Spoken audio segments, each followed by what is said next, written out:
Hello, everybody. Steve Politi from NJ Advanced Media, and welcome back to the Fun and 11 podcast. Not 1 and 11, guys. Fun and 11. I'm joined, as always, by Keith Sargent, James Cratch, and guys, this weekend I was thinking about a conversation that I had with someone who was frustrated about the tone of our coverage during the 2016 season. And my message to that person was just suck normal, right? Just be a normal bad team. And that means don't do 78-0. That means don't do things that get you national attention for sucking.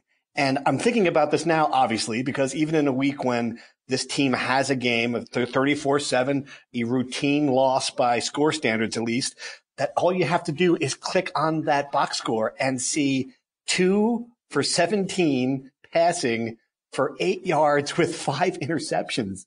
I mean, that is not normal sucking, guys. Sarge, I mean, how does that level of offensive ineptitude happen? How did that happen? I think the old standard, and you've been in enough press boxes by now, is like whenever you're thumbing through the media guide to see like where this loss compares to, it's never a good thing. And that's pretty much look. We didn't have to go that far, right? I mean, a Michigan game in 2016 was the last time. I mean, they threw for 5 passing yards in that game, so it wasn't like I had to dip that far. But yeah, whenever you're researching, it's just not a good thing. James, give me your analysis here of how the offense got this bad again. I thought we had got to the point where we had seen some signs, right? They passed, they had a couple good plays, a couple good drives against Illinois. I mean, what happened? I think it's a combination of things. I think one of the big things, and John McNulty and Chris Ash kind of hinted at this and kind of said this in the press conferences on Monday, is that they've been trying to game plan around their weaknesses or what Art does and what these skill players do, I feel, to try to win these games, which is understandable. But I feel like now at 1-6, knowing you're going to play Northwestern on Saturday, and then you're going to play 4 straight top 25 teams. At this point, it's more important to just this is what John McNulty wants the offense to look like. This is what we hired him to run. Let's run it. Let's not keep trying to, take this out or put this in or do this or that, or try to just go week by week and try to, because the bottom line is, and McNulty said this, you've got to establish a base and be like, this is what we do as an offense.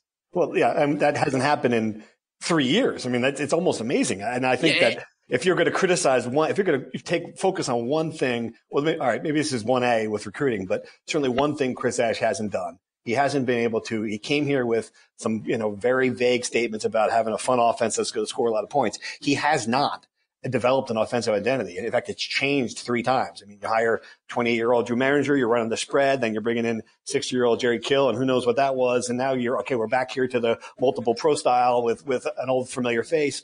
But still, you watch it and you're like, I don't know what the philosophy is. I don't know what the hell they're trying to do half the time, Yeah, I mean, I think, I know I was on the beat last year, but it seems like, Jerry Kill, people, I think one of the things that, a lot of fans are kind of getting at McNulty's like, well, Jerry Kill managed to take the talent he had or the lack thereof he had and put it in position to succeed. But it was like, he had this really good defense or good enough defense that he could sort of play off of. I think it's one of the issues. I mean, look at Saturday's game against Maryland. Rutgers' first 2 offensive drives were in the shadow of their own end zone. Yeah. And then the defense gives up the long touchdown run, the screw up on the kick return. All of a sudden now it's 10-0 and you're already out of your game plan. You're down 10 points and this team can barely score 10 points a game. So, you're changing things already. I mean, you have drops, you have penalties, you have this, and it just seems like it piles on. And McNulty said this, and at some point, Art, because he's young, just decides, I'm going to try to play hero ball and make a play. I thought what McNulty said was interesting. It's almost like a lot of times he sees 2 kind of forms of Art. There's the Art who I guess we saw against, Illinois with a 9 for 9, where he's just catching the ball, throwing the ball. Quick, who's open, check down. And McNulty said he wants Art to all right, look at the field before you throw, check down. And then there's the Art who just basically looks downfield and says, I'm going deep. I'm trying to make a big play. And maybe he doesn't see what else is there. And I think that's tough because I just think the quarterback takes so much blame, and I think he's maybe trying to do too much in points. And the margin for error for this offense is so small that I think if they just go and run their base offense for the next 5 games and not really worry about, we think we have this, because you don't have this advantage. I don't care what you see on the film. These 5 teams are better than you. They're going to beat you by multiple scores probably each week. Just try to look forward to 2019. Do you agree with that? I will say this. Yeah, I'll say this, because here's the thing. Those are all great points. And today in the press conference, Chris Ash talked about he's going to be taking more ownership over the defense. He's going to be play calling the defense, and he's going to, essentially be what we've thought all along is the defensive coordinator. Even though Jay Neiman is the defensive coordinator in name, Chris Ash is going to be taking over the defense. That was the biggest takeaway from the press conference today. That being said, he's a head coach. And for 3 years, he's pretty much treated the offense as he's almost been like Rex Ryan. You covered Rex Ryan. He had the reputation of it. Mm-hmm. Greg Schiano, too, also had a reputation. I get it that they're defensive guys. But, Chris Ash, it's like when I'm at the office in Woodbridge, at the NJM office, and I walk in on the supervisors meeting. I open up, and all of a sudden I'm like, oh my goodness, my face turns white. That's how Chris Ash is when he walks into a meeting with Les Erb and John McNulty. He wants nothing to do with the offense. He's the head coach, and at the end of the day, when you look at the offense that's ranked 129th in the country, we're going to blame, 3 offensive coordinators, and it's been years. We're going to blame all that. But Chris Ash is the head coach. So it's his offense. It's his, at this point, we can fairly say that he does not have any idea how to coach offense. Yeah. And he built this, and this is becoming an important question too. I think, in fact, I know that he selected John McNulty in part because Art Sitkowski wanted to run a pro-style offense and to get the big recruit, to get the big quarterback. This is part of the reason why they went into this direction. My question now, and I know he's a true freshman. I know he's 18. I know we were to expect some growing pains, but is it fair to ask, is Art Sitkowski the guy? I mean, I saw some things against Maryland that give you a pause. I mean, he's still doing the same drop back, stare at the guy. He's making bad throws. I mean, it seems like everything he's doing, and that game certainly at least, but he's not taking the step forward that we expected to see. I'll take it because I think it's fair to ask on December 1st or whenever the season ends, because then you have a full body of work, and then you could say, well, a new recruit's coming, a couple of new recruits are coming. You have Jalen Chapman who redshirted this year, and then you can say, well, what's the future of the program? Fair to ask then. Right now, and I asked Chris this as well. I don't think he really answered it to the full of what I wanted, but it's so hard to between the offensive line issues, between the lack of a running game that also is pinpointed to the offensive line, and then the third and maybe the biggest issue, the wide receivers. They don't have any playmakers. I mean, someone actually tweeted at me after the game, and I forget who it was, so I feel bad about not giving proper credit to, but they haven't gotten a 50-50 ball this year. I don't remember a 50-50 ball. There was a pass, in the first quarter against Maryland that Sitkowski threw, and I think Bo Melton might have jumped a little bit too soon. And I know it was double coverage, so technically not but basically that's a 50-50 ball. You have an opportunity to come down with that ball, and he didn't. And they haven't really had they haven't won any 50-50 balls. Sometimes you can coach them all up, and you can pin a lot of it on the quarterback, but he probably deserves, if you're being truly fair, he probably deserves about a third of the blame, and then the other 2/3 falls on the offensive line and the lack of playmakers. All right. So today Ash had his press conference, trying to parse through. What? I'm sorry, James. What? I just want to add one thing about Sitkowski. Here's the thing. He has to be. If he isn't the guy, then Chris Ash is not going anywhere as the Rutgers head coach.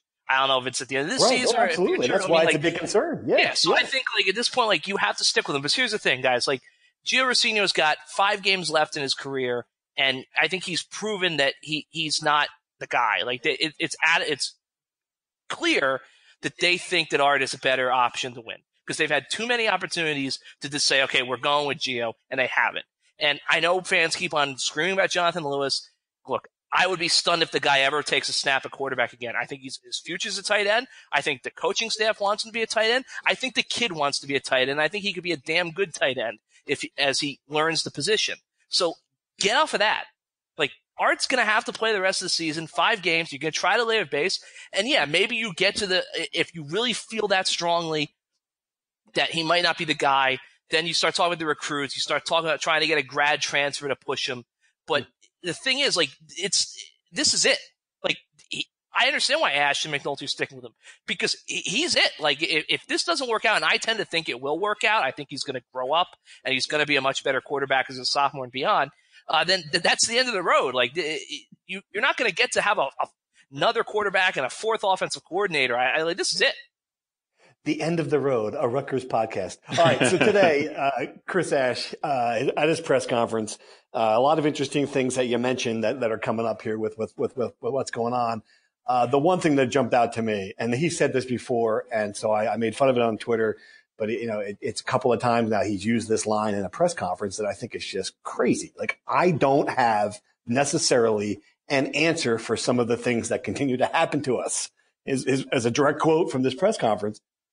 I mean, is that the right thing for the guy to be saying at this point, whether it's true or not? I mean, it's probably honest, right? I mean, I get that's not what people, but it's kind of what we've expected with Chris Ash. I mean, he's honest. I mean, I think, he's had 2 full recruiting classes, right? And then he's inherited a lot of his own players. I think he's looking at it now. And that's the dilemma, right? I mean, he can't really say that it's a talent issue because part of it is on him. And part of it is you don't want to lose your locker room, right? So he can't just stand at the podium and say, well, we don't have Big Ten level talent, right? So if you don't do that, if you can't say that, then what else do you say? I think, him saying we don't have a whole lot of answers is equivalent to we just don't have the talent to compete with Maryland or even Buffalo at this point. James, you agree? I think so. I thought Chris Ash was very free in his press conference today. Free, I just think. What does that mean? He just sensed to me to be a guy who just is like. A guy who's got 5 years and $10 million on his contract. Yeah, I would be pretty free too. All right, go on. I'm sorry. It is what it is. I mean, whatever's going to happen. I mean, I think at this point, it's like he's going to coach the team. I mean, right. It's sort of like Art after the game said, the sun comes out tomorrow, after he threw 4 picks. I mean, he's right. Like, whatever is going to happen is going to happen. Like, this is the team they have. They're 1-6. They're probably going to be 1-11. They're probably going to get blown out. Yeah, I mean, like, as I say, like, it is what it is. Like, whatever happens, happens. Like, Chris Ash is just going to coach the team and go about his job. I thought that. Now, look, I think he's going to be back next year. As we'll discuss with the defensive thing, I think a lot of his assistants are probably not going to be back. But I think it seems to be that guy who's just like, look, it is what it is. So I'm just going to go do what I think is right and be the head coach. And however it shakes out, it shakes out. All right. Well, that's a nice transition into the true or false because what's coming, our weekly true or false question. And now I have to say I've tweaked it this week, and you will notice the tweak with the first item. True or false? When Rutgers goes 1-11. Not if. When Rutgers goes 1-11, Chris Ash is getting fired. True or false, Cratch? False. False. Sarge? False. Still both on false. Huh? Has your meter moved closer to true? My meter, I'll be honest, like my meter usually goes up on like Saturdays and then it like kind of peters back down by like Monday. Right. Yeah, that's probably good analysis. Yeah, all right, true or false? Go ahead. I'd echo that. I mean, I don't know if it's gone any higher. It doesn't really matter at this point. We're not going to be the ones making the ultimate call. It's going to be one person, but I still think it's a very remote chance. True or false then? The performance of this team the rest of the way does not matter to whether he's back or not. True or false? False. Okay. Sarge? I'll say false. So you think it's a great question. It's a great question. If there is a 65-0 in there, and there could be a 65-0 in there, if there's another game like this where you throw for 5 interceptions with 8, I mean, can something happen because they're playing four of the best teams of the Big Ten in a row, as you know. Can something happen in that game to change this? I will say this. It's mid-October, and I say it's very remote. And I think that how they play in November could change the odds, increase the odds somewhat. I think that the 2 home games in November are the ones to watch. Wisconsin, their style of play, they're not going to score 65 points on Rutgers, or anyone for that matter. And, if Rutgers goes out to Michigan State and loses 65-0, I mean, how many people are paying attention at that point after Thanksgiving? But it's the Penn State, Michigan. Yeah. I think it's Penn State more than Michigan. They're going to need to go into the offseason with some sort of hope, and whether that's Artur Sitkowski pulling a Eli Manning, 350 yards against Philadelphia Eagles, like Cratch covered last year, or I'll put a lot of good that did for the Giants, by the way. No, and I'll put it more in Rutgers terms, like in 1999, I think, or 98, they Rutgers beat Syracuse at the end of a dismal season, and something like that, where they beat Michigan State or they play competitive. I think they're going to need to have some sort of give the people who are making the ultimate decision some sort of confidence that there's a silver lining, at the end of the year. I mean, all right, but to follow up on that, we both know that's unlikely to happen. I mean, we've seen this team now. It's not going to all of a sudden in week 12, the light bulb's going to go out. It's going to be a fourth quarter game against Michigan State, right? You and I might have that perception, but the people who are making that decision, they look at it differently. They could look at, well, he's keeping recruits, or they're not getting a ton of players transferring, or look, they play competitive with Michigan State. I get that. Our perception isn't always the same as the people who make the call. And I've been covering Rutgers for a long time, so I think I have a pretty good handle on the people who will make the decision. I think that there's two different perceptions: the fan base, and which is probably pretty similar to ours, and the people who make the call who get paid a lot of money to actually look at like silver linings and and weigh that versus paying out $10 million. I will say this: I don't. Steve referenced it. I don't think I really have ever talked about my time on the Giants beat really much on this, but I felt last year, Giants ownership was desperately looking for Ben McAdoo to give them a reason to keep him. And not only did he not give them a reason to keep him, he gave them a reason to fire him with 4 games to go when he botched the Eli Manning benching. I think it's the same sort of situation here. The powers that be at Rutgers don't want to fire Chris Ash. And I think that they want, and they would love for him to give them a reason, like Sarge said, keep recruits, play tough, maybe pulls an upset somewhere we don't expect. But at the same time, I think it might be good enough for him to just not give them any reasons to move on him. That might be good enough given the finances and the situation and everything to kind of move forward into year 4. Right. Well, I guess, again, playing the other side of it, though, if it is what we think it's going to be, which is 5 20-point losses and 3 more decommits, I don't know. It'll just be interesting to see where we're at with that question. Again, to close it up, it's October. It's mid-October right now. The odds could increase based on that scenario for sure. Right. All right. True or false? Jay Neiman should not sign a long-term lease. True. I mean, I hate to say he's a nice man, but today's news is nuts. One of the things I hate about this, and I know it's a necessary evil, is speculating on people's future, but I would not be putting a down payment on that, on that second home down in South Jersey. His contract is up after the year. It is up after the year. That's right. Yeah. Very nice. He's a very nice man, and we should not be taking any. No, and look, I think my question for Ash, and he didn't really answer, is why now, Chris? Why did you decide that it was almost like, hey, the house is burned down, but here we are, let's save the foundation. It was like, you didn't think you should get involved in the defense after Kansas or Buffalo? Why? And I give Ash credit for even saying it, because it's hey, I had a bigger role in the offense and we lost 34-7. It was that really made a massive difference, it looks like. But that's why I didn't understand, why did it take 6 games for him to think that he should take on this added responsibility when I think Kansas with the run defense and Buffalo with the pass defense, you had ample evidence that there was a problem. True or false? Isaiah Pacheco needs to get 20 to 25 carries in the running game this week. True. Kratch? True. Sarge? True. That seems obvious after last week. True or false? Rutgers actually has good offensive linemen in the program. They're just really young.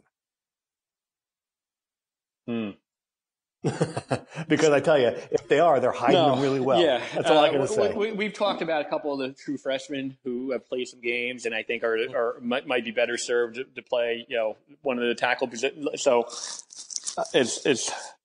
here's what I know I'm getting way too long on this, but Trey DiNardo comes in, during the summer for camp, and his big takeaway was look at the depth on the offensive line. The offensive line is like one of the few positions where they have a ton of depth. They don't have a whole lot of depth at wide receiver. They don't have it in secondary. They don't have a linebacker. They have a lot of depth at offensive line. So are there guys waiting in the wings? I get that it takes 2-3 years to develop, but the way the offensive line play is it's awful. So I'm going to say false because I would think that AJ Blazek and Chris Ash are smart enough that if there's someone better that they would play him. But I'll say false. Okay. I'll say false. I mean, look, I think Raekwon O'Neal, he's been banged up. He's at 4 games. I assume they're redshirting him. Reggie Sutton is a guy who was getting some first-team looks as a true freshman. He kind of had some illness. So I think he kind of got knocked off schedule in practice. I think they have those guys. I think Jonah Jackson is a good right guard. I think Mike Maietti, I mean, he's a guy who probably could get beaten out if a better player comes along, but I think he's been relatively solid, for all things considered, for Rutgers at center. They've got Crimmin and Vretman who have kind of been up and down.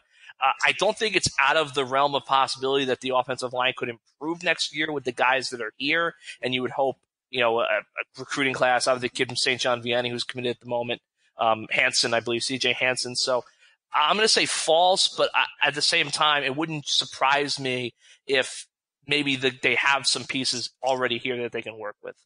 True or false? Homecoming attendance, 15,000. Actual? True. Yeah, I'll say true. Okay. It's homecoming. Well, we're not going to know because they're going to announce like 52, right. I think. 52. No, I will say this again. The whole point of this is not to expand on it on all of them, but I will say this: someone who's been at Rutgers for a long, long time told me it was 14,000. At the most recent home game, and they announced 34,000, which is a joke. And the other thing is, a longtime person said, "Listen, at this point, it's just laughable that they announced it. It's not a complete Rutgers thing. Just own the fact that your fans aren't showing up." Yeah, or do something, but to announce 34 when there's 14,000 when you do this blackout. I know we talked about this last week, but just right. Announce how many people actually came in. All right, true or false? Northwestern, more than any Big Ten program, is what Rutgers should aspire to be. You agree with that? False. False? Sarge? It's both Northwestern and Michigan State. Those two. State? Michigan State is the program that Rutgers really, but for now, probably it's Northwestern. I say true. Finally, true or false? James Franklin could coach to save his life if he were drowning in a puddle and he needed to call a play to save his life. He could actually do it. True or false? Could he save his life by coaching? Oh, man. The easy one would be to say, Drew can't coach. I mean, come on, you can't lose that game. That's not good. He's lost a lot of close games. He has lost a lot of the teams. He gets a ton of credit. He has the most talent in the league. And then look at this. A ton of credit for turning that program around for what he inherited. Ton of credit. But they do lose a lot of close games. It might be the old Greg Schiano line where you love them from Sunday to Friday, and then those 3 hours on game day. I'm not trying to Greg Schiano might be the next coach. I might be dealing with him in 3 months, but I doubt he's listening to the podcast. Don't worry. He's listening to the podcast. He's not listening to the podcast. He is taking a break. Greg, if you're listening, please call me. I have one question. You've got my digits, pal. All right, give me a ring if you're listening. All right, what can we do? Can we do the Northwestern preview? And I have to say, Northwestern has this has been the first time we've played them, and Rutgers has played them in the Big Ten. I know. A great fight song. Not a good fight song. A great fight song. Break right through that line, right? We don't. I mean, that's on Wisconsin. That's not on Wisconsin. Ooh, you Northwestern. We don't have the rights to that. I mean, you don't. No, on Wisconsin, plunge right through that line. That's what I was thinking about. That's a different song, though. That's not Go Northwestern. That's in next 2 weeks. 2 weeks. Well, I'll play that in 2 weeks. Crash, what can you tell us about Northwestern? They kind of up and down. I mean, they lost to Akron. They started I believe they started 1-2, but they've been frisky the past few weeks. Played Michigan very tough at home, upset Michigan State. Then they rally from 10 points down against Nebraska, win in overtime. Clayton Thorson, I think, is potential first-round NFL draft pick at quarterback. I think Pat Fitzgerald is obviously one of the best coaches in the league. They've got some skill players. This is a kind of a topsy-turvy team, but I think in a prior life we thought maybe, hey, like this could be a game of Rutgers. Maybe this is Chris Ash's chance to get a signature win, like beat teams in the top half of the Big Ten. I don't see that happening now. Right. They've won 10 of 11 Big Ten games, which is really impressive. I mean, I had no idea. That is, I mean, so this is not your father's Northwestern anymore. I mean, this is a team that three touchdown favorites again for Rutgers for a reason. Can they win? Is there any hope of this being a close game, Sarge? What do you think? I picked them way too many weeks, and maybe the only way I catch you in the NJ.com picks standings is to pick Rutgers, but can they beat them? No. Yeah. Here's the thing: Northwestern is going to dominate, on both sides of the line, and they do have a quarterback. But, I guess the one area that has really beaten Rutgers the last couple of weeks is opposing running games, and their running game isn't nearly what it was the last couple of years. But there's going to be one of those methodical. They might feel good about themselves in that it's not like Maryland with all the big plays, but I don't think I think Northwestern is going to control this game from start to finish. Right, and you say the running game's beaten Rutgers the last few weeks.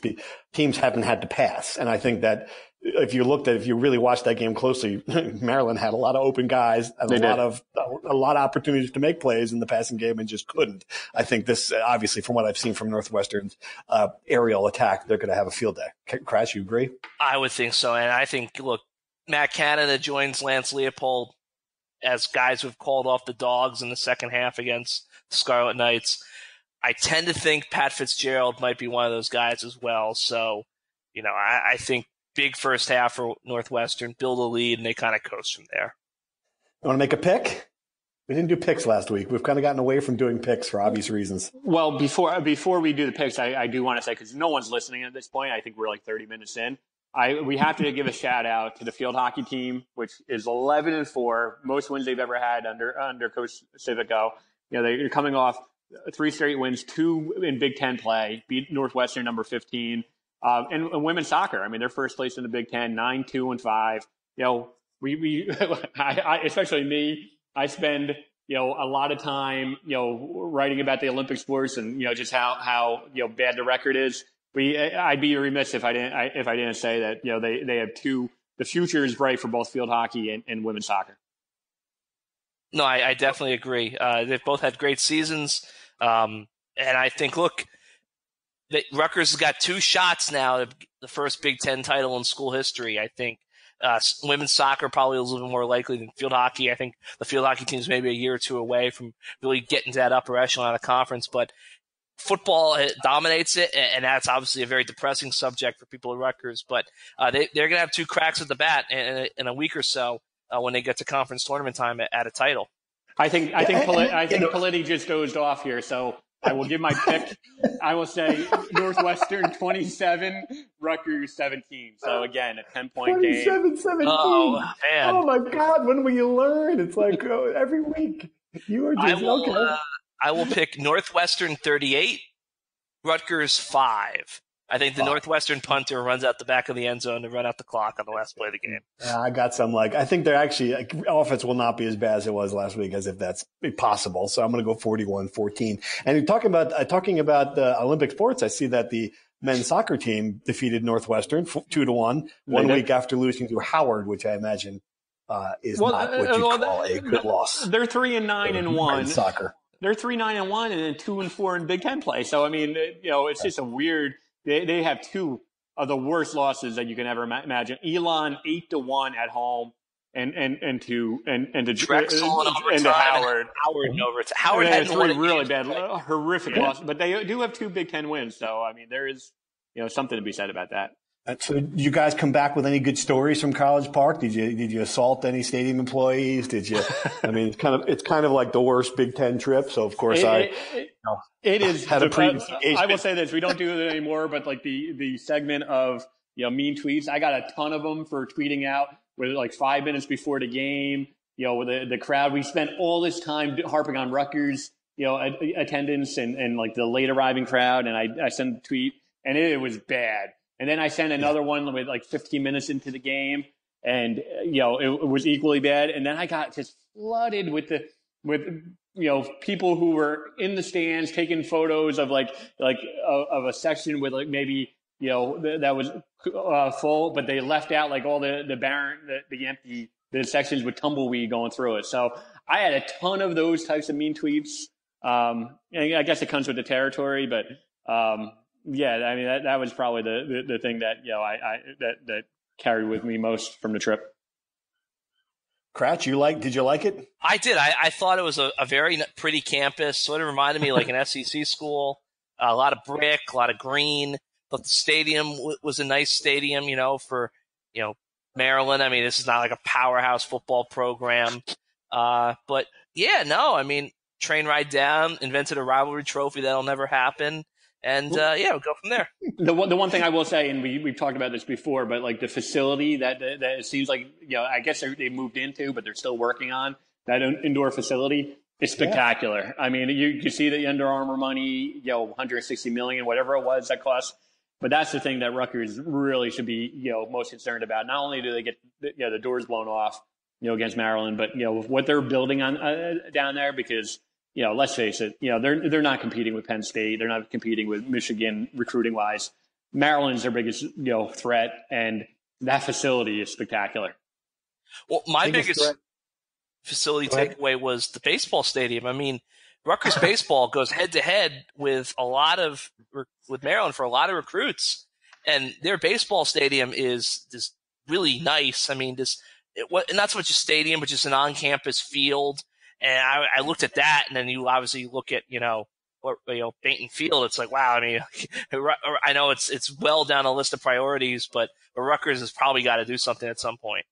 Politi just goes off. Once again. We put him on mute, and then we put him to sleep.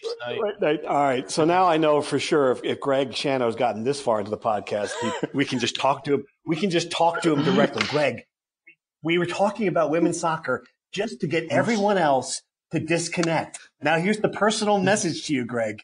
Call me.